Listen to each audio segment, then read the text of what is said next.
بسم اللہ الرحمن الرحیم۔ بنی اسرائیل کی یہ عادت تھی کہ دین میں جو بات انہیں پسند آتی اس پہ عمل کرتے، جو پسند نہ آتی اس کو چھوڑ دیتے تھے، یعنی من پسند دین پر عمل کیا کرتے تھے۔ چنانچہ تورات میں اللہ تعالیٰ نے ان کو جو احکامات دیے ان میں بھی ان کا یہی معاملہ تھا۔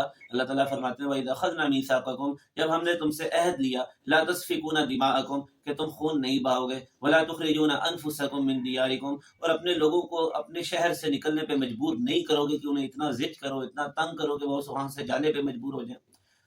ثم اقررتم وانتم تشهدون، اور تم نے اس بات کا اقرار بھی کیا اور تم جانتے بھی ہو، لیکن اس اقرار کے باوجود، اس علم کے باوجود تم نے کام پھر وہی کیے۔ ثم انتم هؤلاء تقتلون انفسکم، پھر تم وہی ہو جو اپنے ہی لوگوں کو قتل کرتے ہو۔ تخرجون فریقا منکم من دیارہم، اور اپنے ہی لوگوں میں سے ایک گروہ کو تم اپنے شہر سے نکال دیتے ہو۔ تظاہرون علیہم بالاثم والعدوان، گناہ کے ساتھ، ظلم کے ساتھ ان پہ چڑھائی کرتے ہو۔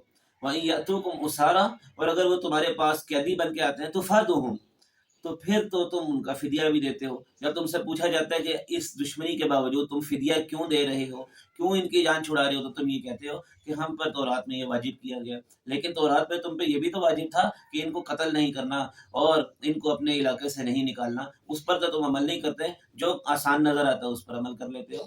فما جزاء من يفعل ذلك منكم الا خزي في الحیات الدنیا، جو یہ عمل کرے اس کی سزا اس کے سوا کیا ہو سکتی ہے کہ دنیا میں اس کو ذلت کا عذاب دے دیا جائے۔ ویوم القیامت یردون الی اشد العذاب، اور قیامت کے دن سخت عذاب کی طرف ان کو جو ہے پھینک دیا جائے گا۔ وَمَا اللَّهُ بِغَافِلٍ عَمَّا تَعْمَلُونَ، جو کچھ تم کرتے ہو اللہ تعالیٰ اس سے غافل نہیں ہے، سب کچھ نوٹ ہو رہا ہے اور قیامت کے دن اس کا حساب دینا ہوگا۔ ان آیات کا پس منظر یہ ہے کہ مدینہ منورہ میں یہودیوں کے دو قبیلے رہتے تھے، اوس اور خزرج، اور مدینہ منورہ کے گرد و نواح میں بھی دو قبیلے رہتے تھے، بنو قریظہ اور بنو نذیر۔ اوس کی دوستی تھی بنو قریظہ کے ساتھ اور خزرج کی دوستی تھی بنو نذیر کے ساتھ، اور یہ آپس میں بھی لڑتے رہتے تھے۔ اب اوس اور خزرج کی جب لڑائی ہوگی تو بنو قریظہ ان کا ساتھ دیں گے، اور بنو قریظہ اوس کا ساتھ دیتے تھے اور خزرج کا ساتھ بنو نذیر والے دیتے تھے، اور اس طرح یہ آپس میں لڑا کرتے تھے، اور جب یہ کہیں گرفتار ہو گئے تو پھر فدیہ دے کے اس کو چھڑایا بھی کرتے تھے۔ تو اللہ تعالیٰ اسی چیز کی نفی فرما رہے ہیں کہ عمل کرنا ہے تو پورے دین کے اوپر کرنا ہے، من پسند دین پر عمل کرنا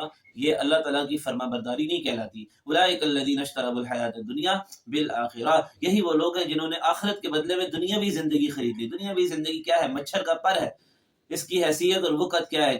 چار دن کی زندگی ہے، اور پھر اللہ تعالیٰ کے سامنے پیش ہونا ہے۔ فلا یخفف عنہم العذاب، ان کے عذاب میں کوئی نرمی نہیں ہوگی، ولا هم ینصرون، اور نہ ہی ان کی کوئی مدد کی جائے گی۔ اللہ تعالیٰ سے دعا ہے کہ وہ ہمیں اپنے احکامات کی 100% پاسداری کرنے کی توفیق عطا فرمائے۔